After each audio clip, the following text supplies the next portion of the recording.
या होत्या आतापर्यंतच्या महत्त्वाच्या हेडलाईन्स आणि मुलुक महाराष्ट्र या बुलेटिनची सुरुवात करूयात महाराष्ट्राच्या राजकीय वर्तुळातल्या एका मोठ्या बातमीने।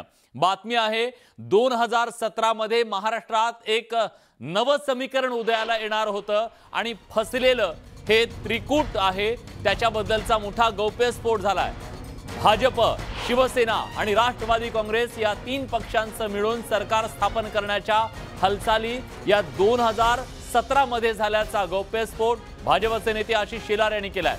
राज्यात सध्या भोंगे हनुमान चालीसा तसंच सभेचं राजकारण जोरात सुरू असताना आता एका नव्या युतीची बातमी समोर आलेली आहे। बातमी आहे 2017 मध्ये भाजप, शिवसेना आणि राष्ट्रवादीच्या संभाव्य तेव्हाच्या युतीची, कारण या तिघांनी मिळून 2017 मध्ये सरकार स्थापन करण्याचा खलबत सुरू होती आणि त्याच्या संदर्भातला गौप्यस्फोट भाजपचे नेते आशिष शेलार यांनी केलाय।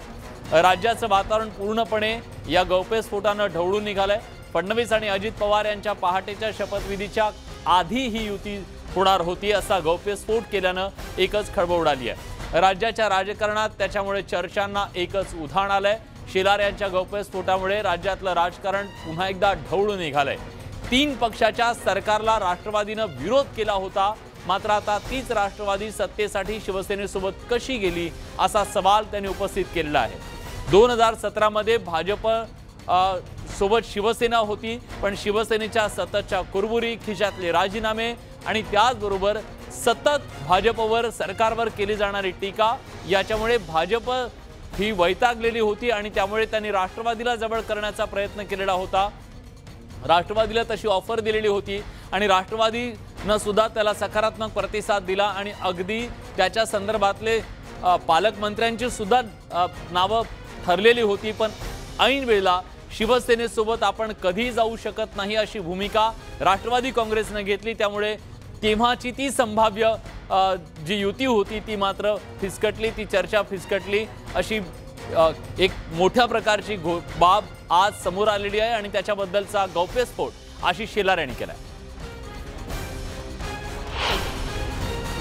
भारतीय जनता पक्षाला राष्ट्रवादी बरोबर सरकार करण्याची ऑफर असतानाही नीती नियमाने चाललेली भारतीय जनता पार्टी शिवसेनेला सोडून तीन पक्षाच्या सरकारला तयार नव्हती। ज्या शिवसेनेला आता राष्ट्रवादीच्या मांडीवर गुदगुदल्या वाटतायत, त्या शिवसेनेला राष्ट्रवादी मांडीवर सोडा नखाजवळ घ्यायला तयार नव्हती। माणसाचे आणि पक्षाचे रंग कसे बदलतात आणि नीती नियम सोडल्यावर अनियमाने सत्ता पिपासू लोक अनैतिक सरकार कसं बनवतात हे 2019ला महाराष्ट्रातल्या जनतेने पाहिलंय। भाजप या सगळ्याचा साक्षीदार आहे। हे खरं आहे, तेव्हा काही चर्चाही झाल्या होत्या, हे आशिष शेलारांनी सांगितलं ते खरं आहे। पण तेव्हा साधारणतः पक्षामध्ये एक मोठा विचार प्रवाह होता की शिवसेनेला सोडून राष्ट्रवादीसोबत जाणे योग्य नाही। शिवसेना आपली मित्र आहे, विचारामध्ये समानता आहे। हे खरं आहे की ती चूक होती, त्या चुकीचं प्रायश्चित्त आताही आम्ही भोगतोय। दरम्यान तेव्हा हे तीन पक्ष एकत्र येऊन सरकार स्थापन करण्याच्या संदर्भातली खलबत करत होती, चर्चा करत होती, ही आता 5 वर्षानंतर समोर आलेला आहे। 2017च्या तेव्हाच्या त्या खलबतांच्या संदर्भातला नेमका काय घडत होतं बघा। 2017 मध्ये भाजप राष्ट्रवादी युतीची बोलणी सुरू झालेली होती। शिवसेनेला सुद्धा सोबत घ्यायचं असं ठरलेलं होतं, पण शिवसेनेचे नेते सातत्याने भाजपवर टीका करत होते, त्यामुळे भाजप वैतागलेली होती। भाजपला 2017 मध्ये राष्ट्रवादी सोबत युती करावी असं वाटलं, पण राष्ट्रवादी मात्र शिवसेनेसोबत जायला तयार नव्हती असं स्पष्ट झालं। शिवसेनेनं रोज खिशात राजीनामे घेण्याची जी भूमिका घेतलेली होती त्यामुळे सरकार चालवणं अवघड झालेलं होतं आणि शिवसेना कधी बाहेर पडली तर मग राष्ट्रवादी आपल्या सोबत असावी सरकारमध्ये, अशा प्रकारची भूमिका ही भाजपची होती। त्यामुळे राष्ट्रवादी आणि भाजप असं सरकार करावं याच्याबद्दलची चर्चा राष्ट्रवादी काँग्रेसच्या नेत्यांच्या सोबत भाजपच्या नेत्यांची झालेली होती। अगदी पालकमंत्री सुद्धा ठरले होते। बघा पडद्याच्या मागे काय काय घडत असतं, पडद्यावर काय काय घडत असतं। त्यानंतर भाजपकडून तीन पक्षांचं सरकार करू असं ठरवलं गेलं। शिवसेनेला आपण बाजूला सारू नये, शिवसेनेला सोबत ठेवू असाही प्रस्ताव होता। पण राष्ट्रवादीनं मात्र भाजपचा हा प्रस्ताव नाकारला। राष्ट्रवादीला केवळ राष्ट्रवादी काँग्रेस आणि भाजप अशाच सरकार हवं होतं असा गौप्यस्फोट आता करण्यात आलेला आहे। शिवसेनेसोबत आपण जमू शकत नाही असं राष्ट्रवादीनं भूमिका घेतली आणि तेव्हा केलेल्या दाव्यानुसार राष्ट्रवादी शिवसेना यांचं जमत नव्हतं असं सांगून तो प्रस्ताव फेटाळला। राष्ट्रवादी भाजपसोबत येत असताना भाजपनं शिवसेनेला सोडायला नकार दिला। ही 2017ची गोष्ट आहे। कोण कुणाला धरतंय, कोण कुणाला सोडतंय, काय ऑफर आहेत बघा। 2019ला सत्ता दिसल्यावर शिवसेनेनं भाजपला सोडायची भूमिका सहज घेतली अशा प्रकारचा दावा आता करण्यात आला नाही। स्वाभाविक आहे शिवसेनेनं नंतर काँग्रेस आणि राष्ट्रवादी सोबत जाऊन हे महाविकास आघाडी सरकार स्थापन केलेलं आहे। शिवसेना आणि राष्ट्रवादीची भूमिका कशी बदलते याचा भाजप साक्षीदार असल्याचा गौप्यस्फोट सुद्धा आता करण्यात आलेला आहे। दरम्यान या सगळ्याबद्दल महाविकास आघाडीच्या नेत्यांनी सडकून टीका केलेली आहे। संजय राऊत, अजित पवार या सगळ्यांनी 2017 मधल्या या जुन्या जखमेवरची आता खपली काढल्यानंतर नेमकं काय म्हटलंय ऐकूया। 2017 सालीच सांगायचं होतं ना, मग इतके दिवस कशाला 5 वर्ष थांबला हे मला एक कळत नाही। आपण आता 2022 मध्ये 2017 साली असं आता मग 2017 साली आताचे बरेचसे नेते इकडं तिकडं होते, मग त्यांचं वक्तव्य त्यावेळेस वेगळं होतं, आता वेगळं आहे। ते 2017ला असं झालं, 2012ला तसं झालं, 2010ला तसं झालं, ह्याच्यात कुणाला रस नाहीये। कोणीतरी अफवा पसरवत आहे। मला माहिती आहे काय घडणार होतं आणि काय घडणार आहे उद्या सुद्धा। कालचं बोलत नाही मी, उद्या काय घडणार आहे हे मला माहीत आहे। त्याच्यामुळे या जुन्या पाचोळ्यावरती फार पाय ठेवून वर कशाला आवाज करणार, असं काही घडलेलं नाही। तेव्हा आता काय तो दावा त्यांनी केला असला तरी मला अजिबात त्यावर विश्वास नाही। अशा प्रकारची कोणती चर्चा किंवा कधी वाटलं सुद्धा नाही। आता बऱ्याच वेळा मंडळी जसं सुचेल तसं मांडत असते आणि आपण मीडिया त्याला प्रसिद्ध देत असतो। गेल्या काही दिवसांमध्ये महाराष्ट्रामध्ये भोंग्यांच्या राजकारणावरून प्रचंड गदारोळ सुरू आहे। पण त्याच वेळी उत्तर प्रदेशमध्ये मुख्यमंत्री योगी आदित्यनाथ यांनी मात्र उत्तर प्रदेशमधल्या प्रार्थना स्थळांवरची जी भोंगे आहेत त्यांना सायलेंट केलंय आणि त्यामुळेच मनसे अध्यक्ष राज ठाकरे यांनी योगी आदित्यनाथ यांचं कौतुक केलंय। ज्या राज ठाकरेंनी 2009च्या मध्ये उत्तर भारतीयांच्या विरोधात कठोर भूमिका घेत त्यांच्या जोरावर मनसेचे तब्बल 12 आमदार एका फटक्यात निवडून आणले, त्या राज ठाकरेंनी आज 13 वर्षांनी उत्तर प्रदेशच्या मुख्यमंत्र्यांचं कौतुक केलंय आणि याला कारण ठरलाय तो भोंगा।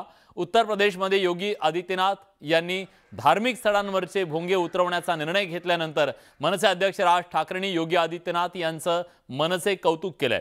राज ठाकरे यांनी ट्विट करत महाराष्ट्रात सर्व सत्तेचे भोगी असल्याचं म्हणत महाराष्ट्र सरकारवर खरमरीत टीका केली आहे।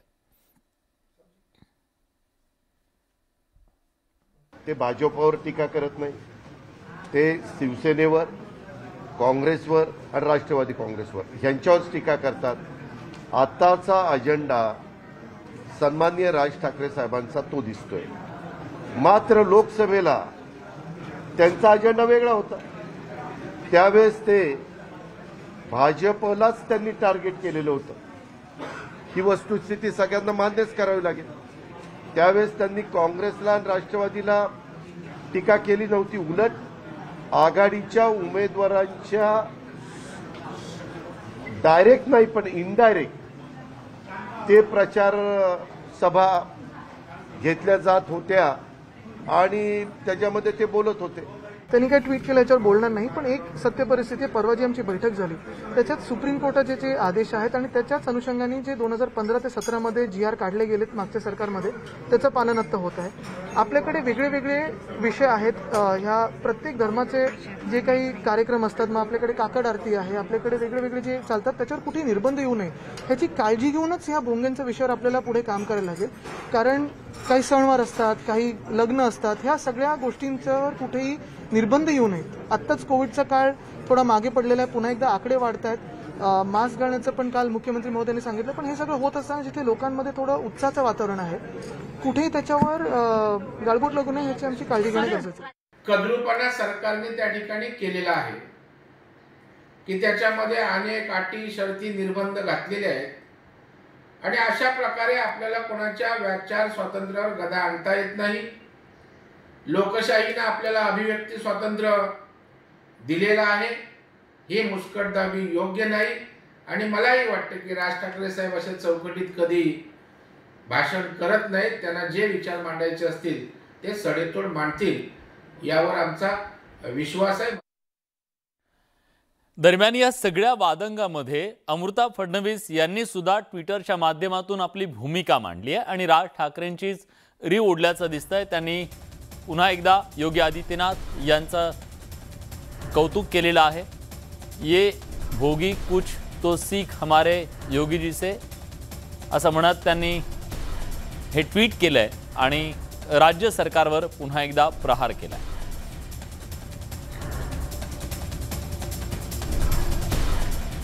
योगी आदित्यनाथ यांचं कौतुक करणारे राज ठाकरे हे योगी आदित्यनाथ यांची भेट घेण्याची शक्यता आहे। त्या संदर्भातली बातमी समोर येते। राज ठाकरे योगी आदित्यनाथ यांची भेट घेऊ शकतात। भोंगे उतरवल्याबद्दल भेट घेण्याची शक्यता आहे। 5 जूनच्या अयोध्या दौऱ्याआधी ही भेट घेतली जाण्याची शक्यता आहे। राज ठाकरे यांनी भोंग्यांच्या संदर्भात जी आक्रमक भूमिका घेतलेली आहे त्या भूमिकेच्या अनुषंगानं उत्तर प्रदेश सरकारनं जी पावलं उचलली त्या पार्श्वभूमीवर राज ठाकरे योगी आदित्यनाथ यांची भेट घेणार असल्याचंही कळतंय।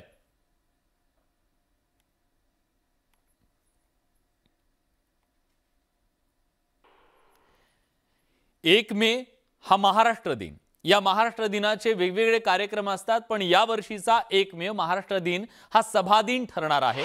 त्याचं कारण म्हणजे एकमेकांच्या विरोधात एक सभा लावून राजकीय सर्व नेत्यांनी धडाका लावलाय सभांचा। 1 मे महाराष्ट्र दिनी राजकीय सभांची मालिका रंगणार आहे। मनसे अध्यक्ष राज ठाकरे यांची बहुप्रतीक्षित अशी औरंगाबाद शहरातली मराठवाडा सांस्कृतिक मंडळाच्या मैदानावरची ही जाहीर सभा आहे। तर दुसऱ्या बाजूला आता भाजप आणि शिवसेने सुद्धा मैदानात उतरले आहेत।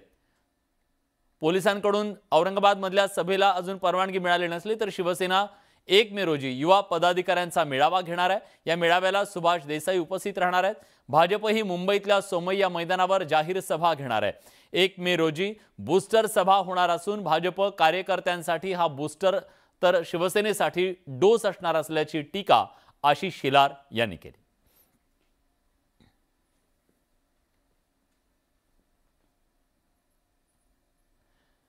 राज ठाकरे यांच्या सभेच्या संदर्भात अजून पोलिसांनी अंतिम निर्णय घेतलेला नाहीये, परवानगी दिलेली नाहीये। उद्या त्याच्या संदर्भातला अंतिम निर्णय घेतला जाऊ शकतो, पण त्या आधीच बाळा नांदगावकर यांच्यासोबत पोलिसांची आज एक महत्त्वाची बैठक झाली। हॉटेल रामा इंटरनॅशनल मध्ये ही बैठक सुरू आहे। 2 डीसीपी आणि 1 एसीपी या बैठकीला उपस्थित आहेत। सभेसाठी लावलेल्या नियमावलीबाबत चर्चा सुरू आहे। या चर्चेनंतर सभेला परवानगी मिळणार। तर औरंगाबाद पोलीस आयुक्तालयाला सुद्धा पोलीस आयुक्तांची बैठक सुरू आहे। त्यामुळे औरंगाबाद मधली राज ठाकरेंची ही सभा हाय व्होल्टेज ठरतीये।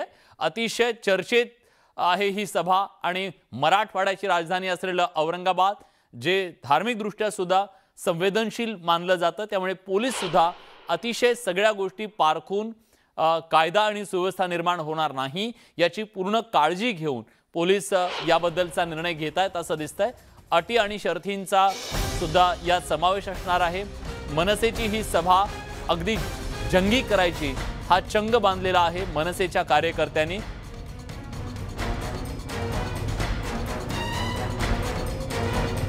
आणि महाराष्ट्रातल्या जनतेचं सुद्धा लक्ष आहे ते म्हणजे औरंगाबादमध्ये, औरंगाबादच्या या मैदानाकडे। आणि आता आपण जाणार आहोत थेट औरंगाबाद मधल्या या मैदानावर। सिद्धार्थ गोदाम आपले प्रतिनिधी आता आपल्यासोबत आहेत।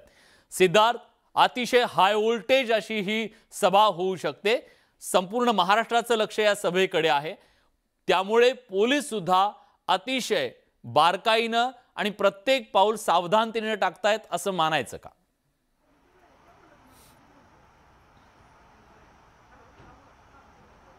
विलास, मी मैदानावर नाही तर ज्या ठिकाणी पोलीस आणि बाळा नांदगावकर आणि नितीन सरदेसाई यांच्या बैठक सुरू आहे रामा या हॉटेलमध्ये, त्याच्या खाली उभा आहे। आपण बघू शकतो पोलिसांच्या गाड्या या ठिकाणी लागलेल्या आहेत। 1 डीसीपी, 2 एसीपी आणि या विभागाचे पीआय या ठिकाणी आलेले आहेत। सुरुवातीला मनसेचे कार्यकर्ते पोलीस आयुक्तालयात जाणार होते अशी माहिती होती, मात्र बैठक झाल्यानंतर मनसेचे सगळे कार्यकर्ते जे आहेत थेट रामा या हॉटेलमध्ये आले आणि त्यांनी या ठिकाणी पोलिसांचे एक डीसीपी, 2 एसीपी आणि पीआय या ठिकाणी आलेले आहेत। जवळपास अर्धा तास झालं ती बैठक सुरू आहे आणि आपण बघतोय की धोत्रे साहेब आहेत, बाहेरच उभे आहेत, इतर पदाधिकारी सगळे बाहेर उभे आहेत आणि आतमध्ये बैठक सुरू आहे। मात्र या बैठकीबद्दल अत्यंत गुप्तता पोलीस आणि मनसे दोन्हीच्या तर्फे पाळली जात होती। मात्र आता पोलिसांच्या गाड्या या ठिकाणी मी तुम्हाला दाखवतोय, एक डीसीपीची गाडी या ठिकाणी उभी आहे। या बैठकीबद्दल मनसेचे कार्यकर्ते असतील किंवा नेते असतील कुणीही काहीही बोलायला तयार नाही, गुप्तता पाळली जाते एकंदरीतच। मात्र या बैठकीला पोलीस आलेले आहेत एवढं मात्र खरी आहे, कारण आताच मी धोत्रेंशी बोलण्याचा प्रयत्न केला, ते सुद्धा सांगतायत की त्यांना अजून माहित नाही की पोलिसांची आणि बाळा नांदगावकरांची बैठक सुरू आहे। मात्र आतमध्ये सिद्धार्थ काय कारण आहे तारीख पे तारीख सुरू आहे, जर पोलिसांना ही परवानगी द्यायची आहे किंवा नाही याच्याबद्दल एवढा वेळ का लागतोय? हे बघा, लोकांशी मी या ठिकाणी बोलण्याचा प्रयत्न करतो, मात्र कुणीही या ठिकाणी या बैठकीबद्दल बोलायला तयार नाही आहेत। मनसेचे कार्यकर्ते या ठिकाणी आहेत, आपण बघतोय। काय बाळा नांदगावकर आहेत बैठकीला? नाही साहेब, बसलेले आतमध्ये बसलेले आहेत। बापू, काय पोलिसांसोबत अशी कुठली बैठक वगैरे नाही, असं काहीच नाही। पण पोलिसांच्या गाड्या सगळ्या लागल्या, डीसीपी आलेले? नाही, असली बैठक कुठली नाही, कुठल्या निरोप नाही, काय माहिती नाही, काहीच नाही। पण काय बैठकीला बोलवले पोलीस? नाही, काय असं काहीच नाही।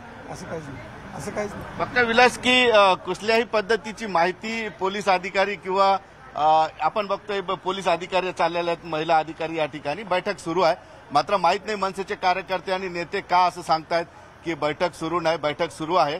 आणि बैठकीमध्ये पोलिसांनी जे काय अटी शर्ती लावलेल्या आहेत त्या अटी शर्ती बाळा नांदगावकर असतील किंवा नितीन सरदेसाई असतील यांच्या समोर त्यांनी ठेवलेल्या आहेत। त्या अटी शर्ती कशा मान्य करायच्या किंवा त्याच्यातून मध्यम मार्ग निघतो का याबद्दलची ही चर्चा आहे, कारण पोलिसांनी जवळपास 12 ते 15 अटी या सभेसाठी घातलेल्या आहेत। बघूया आता या सगळ्या अटी मनसेला मान्य होतात का आणि ही सभा कशी पार पडणार आहे। धन्यवाद तुम्ही दिलेल्या सगळ्या सविस्तर माहितीबद्दल। आणि यानंतर आपण नितीन सरदेसाई यांनी याबद्दल नेमकं काय म्हटलेलं आहे ते सुद्धा जाणून घेऊयात। राजसाहेबांनी त्यांच्या पत्रकार परिषदेमध्ये या सभेचं जाहीर केल्यानंतरपासूनच संपूर्ण महाराष्ट्रातल्या कार्यकर्त्यांमध्ये प्रचंड उत्साह आहे आणि त्या उत्साह पाहता ही सभा रेकॉर्ड ब्रेक सभा होईल असा आम्हाला नुसताच विश्वास नाही, खात्री सुद्धा। लाखोंच्या संख्येने राजसाहेबांच्या सभा कधीच छोट्या झाल्या नाहीत, त्या प्रचंड आणि अतिप्रचंडच होत असतात, तशीही सुद्धा होणार। अजून आज संध्याकाळपर्यंत देतो म्हटले सीपी, पण आता त्यांनी स्पष्ट केलं की आज संध्याकाळी देणं शक्य होणार नाही, कदाचित उद्या देतो। माहिती नाही, आता माहिती नाही घेईल, मला माहिती नाही। तुम्हाला त्यांनी आता बोलवलेलं भेटायला? नाही, मला अजून बोलवलं नाही, मी बोलतो त्यांच्याशी, आता बोलणार आहे। तेव्हा मनसेने मात्र जोरदार तयारी सुरू केलेली आहे। औरंगाबाद मधल्या या सभेची मनसेचे नेते सुद्धा औरंगाबादमध्ये दाखल झालेले, पोलिसांसोबत बैठक सुरू आहे। बघूया या बैठकीच्या नंतर या सभेचे काय अपडेट्स आपल्यापर्यंत पोहोचतायत। वळूयात पुढच्या बातमीकडे। बातमी आहे मनसेच्या नंतर आता शिवसेना मैदानात उतरली आहे। मनसेच्या या सभेला उत्तर देण्यासाठी शिवसेना सुद्धा 1 मे रोजी औरंगाबादमध्ये मेळावा घेणार असल्याचं कळतंय। 1 मे रोजी औरंगाबादमध्ये युवा पदाधिकाऱ्यांचा मेळावा घेण्यात येणार आहे। सुभाष देसाई तसंच विनोद घोसाळकर या मेळाव्याला उपस्थित राहणार आहेत। या मेळाव्यासाठी महिला पदाधिकाऱ्यांना मोठ्या प्रमाणात आमंत्रित करण्यात आल्याचं कळतंय।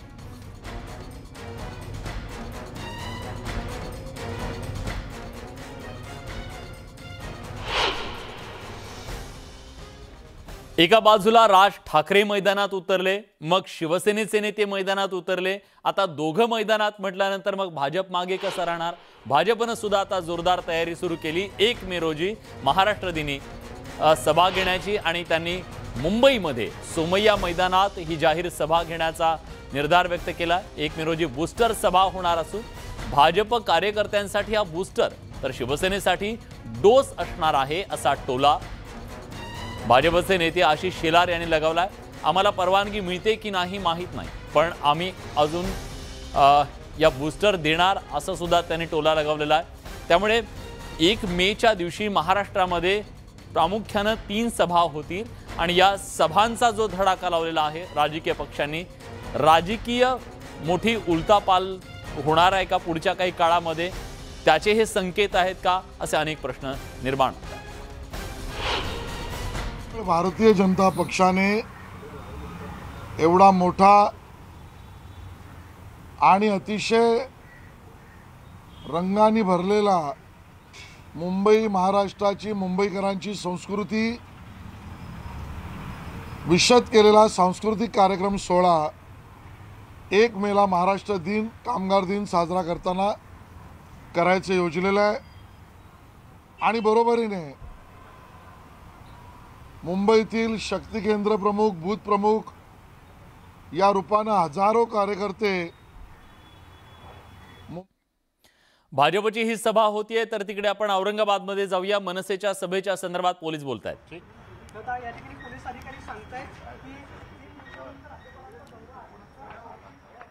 या सगळ्या घडामोडींसोबत मुलुक महाराष्ट्र या बुलेटिनमध्ये आपण एक छोटासा ब्रेक घेणार आहोत.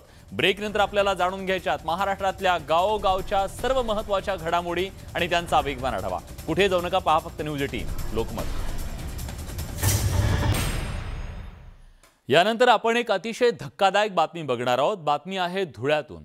औरंगाबाद, पिंपरी चिंचवड या 2 शहरांच्या नंतर आता धुळ्यामधून सुद्धा मोठ्या प्रमाणात तलवारींचा साठा जप्त करण्यात आलेला आहे. त्यामुळे महाराष्ट्रात एकच खळबळ उडाली आहे. या तलवारी कोण आणतंय, कशासाठी आणतंय, या सगळ्याचा शोध घेणं अतिशय गरजेचं आहे. महाराष्ट्राला हादरवून टाकणारं हे प्रकरण काय, जाणून घेऊया.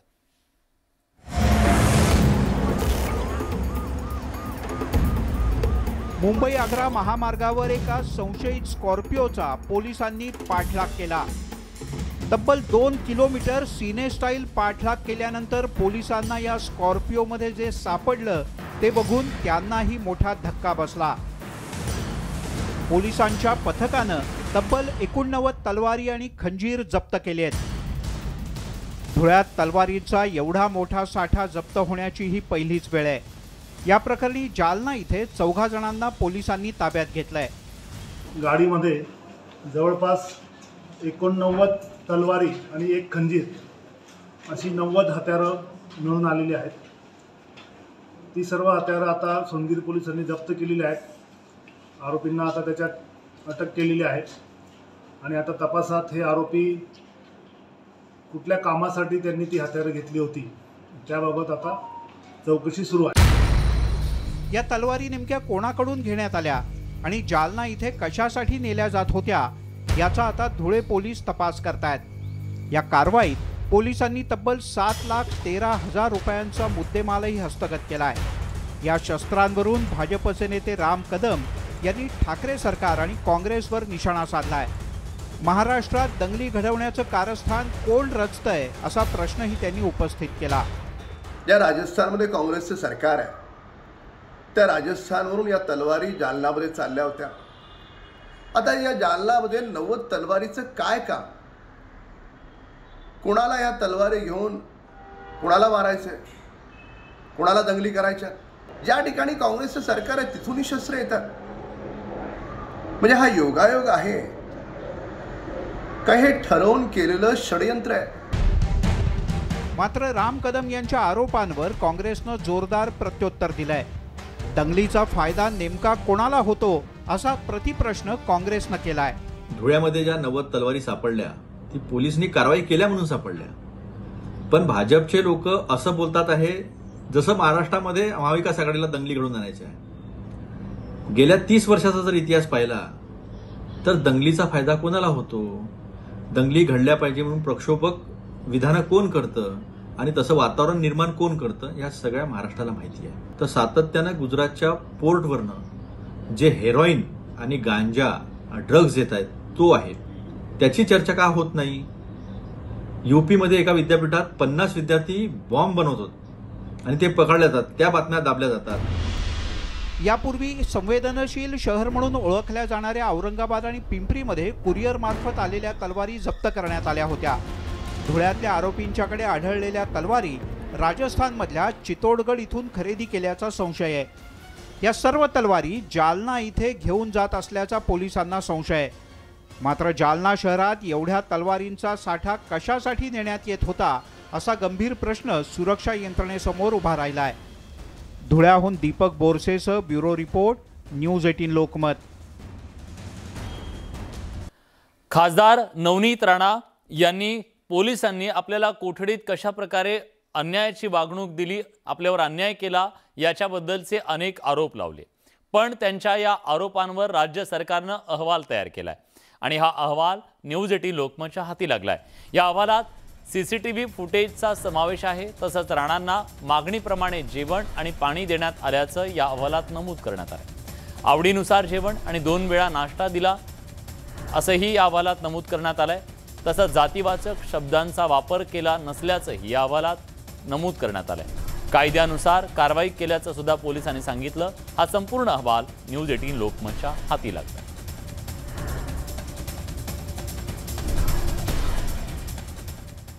समाजात तेढ निर्माण केल्याच्या आरोपाखाली रवी राणा आणि नवनीत राणा यांच्यावरती कारवाई करण्यात आली. पण त्या कारवाईच्या नंतर आता सध्या कोठडीत ते आहेत. अशात जेवण मिळावं यासाठी राणा दाम्पत्यानं मुंबई सत्र न्यायालयात अर्ज केला. या अर्जावर शुक्रवारी सत्र न्यायालयात सुनावणी होणार आहे. यावेळी राज्य सरकार राणा दाम्पत्यानं केलेल्या अर्जावर उत्तर दाखल करणार आहे. त्यामुळे या सुनावणीत नेमकं काय होतं हे पाहणं महत्त्वाचं असेल.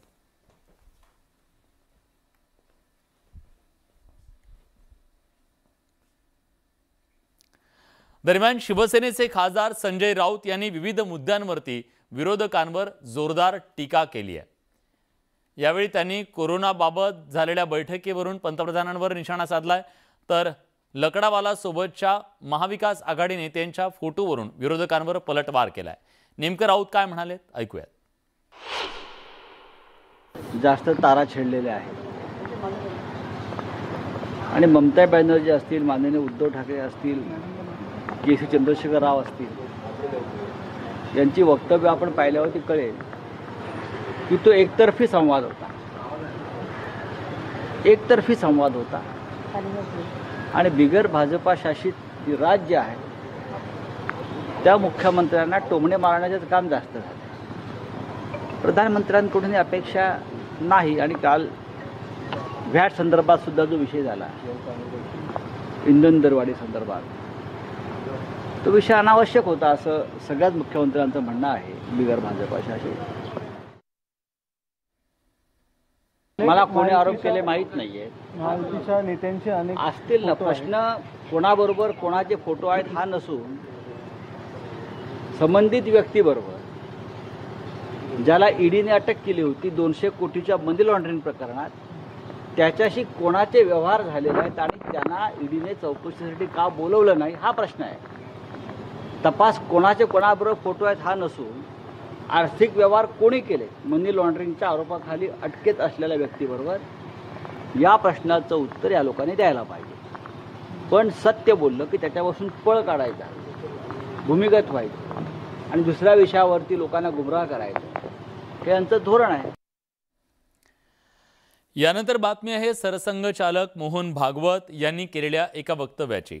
सरकारच्या नावातच स म्हणजे सकारात्मकता आणि रकार म्हणजे सरकार असेपर्यंत सरकार करेल, मात्र समाज एकत्र असेल आणि समाजाचा दबाव असेल तर सरकारला त्या गोष्टी करणं बंधनकारक असतं.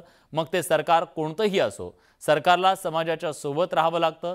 समाज ठरवेल तोपर्यंत सरकार मध्ये राहू शकतं असं परखड मत राष्ट्रीय स्वयंसेवक संघाचे सरसंघचालक मोहन भागवत यांनी व्यक्त केले. अमरावती इथं भानखेडा स्थित संत कवर धामरमध्ये त्यांनी समारोप समारंभाच्या वेळी हे वक्तव्य केलेलं आहे. यावेळी मोहन भागवत यांनी आपलं हे परखड मत मांडलंय. अपना काम करती है, लेकिन सरकार नाम में ही एक बात है, स तो है उसमें, सकारात्मक बात है, लेकिन आगे रकार है, यानी रहेंगे तो करेंगे. हर सरकार की ये बात है, किसी एक सरकार की बात नहीं. वो वहां रहेंगे तो कुछ कर पाएंगे, उसके बाहर उनका अधिकार नहीं. याच सगळ्या महत्त्वाच्या घडामोडींसोबत मुलुख महाराष्ट्र या बुलेटिनमध्ये आपण इथेच थांबतोय. ताज्या घडामोडींसाठी बघत रहा न्यूज 18 लोकमत.